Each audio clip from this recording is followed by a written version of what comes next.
Baik pendengar RRD.net di manapun Anda berada, saat ini saya berada di Kelurahan Baru, Kecamatan Baulan. Selain dikenal sebagai daerah penghasil cengkeh, juga sebagai daerah penghasil kopi.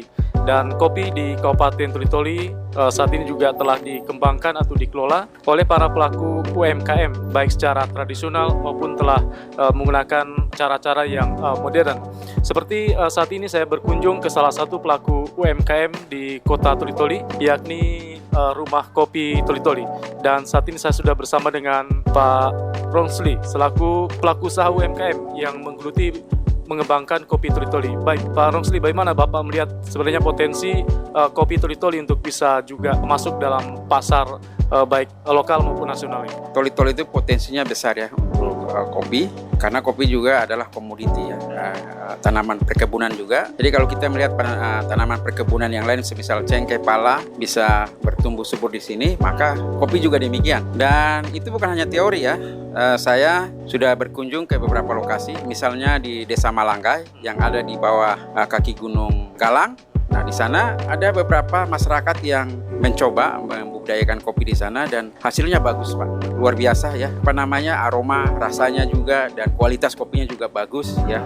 Jadi potensinya besar. Selain di Malangga, ada juga di Selondo. Nah, ini juga saya sudah kunjung ke sana dan sudah melakukan uji coba dan hasilnya juga bagus. Ya, tinggal bagaimana edukasi ya masyarakat untuk bisa mengembangkan kopi Toli-Toli ini menjadi salah satu produk kebanggaan ya Kabupaten Toli-Toli. Dari usaha yang sudah saat ini Bapak lakukan menggunakan teknologi yang relatif modern dengan roasting, ini bagaimana pemasaran untuk kopi lokal Toli-Toli yang telah diolah untuk masuk di pasar sendiri, Pak? Ya, ini untuk kopi olahan dari Rumah Kopi Toli-Toli saat ini kami olah, peminatnya cukup banyak ya.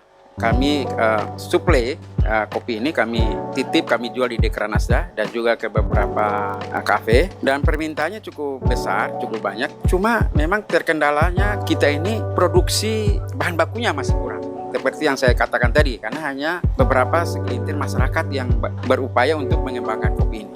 Jadi permintaan cukup besar, ya, peminat cukup banyak, cuma kita terkendala dengan jumlah ya bahan baku yang sangat minim. Selaku pelaku UMKM sendiri, tentunya untuk bisa maju dan berkembang juga perlu dukungan dan campur tangan dari pemerintah untuk pengembangan rumah kopi kita, karena ini menjadi salah satu wadah untuk bagaimana memajukan petani kopi Toli-Toli juga. Harapan dari kami sih ya pemerintah agar memberikan pintu ya untuk membiarkan kopi Kabupaten Toli-Toli bisa mengembangkan kopi lebih baik ya, khususnya memberikan edukasi.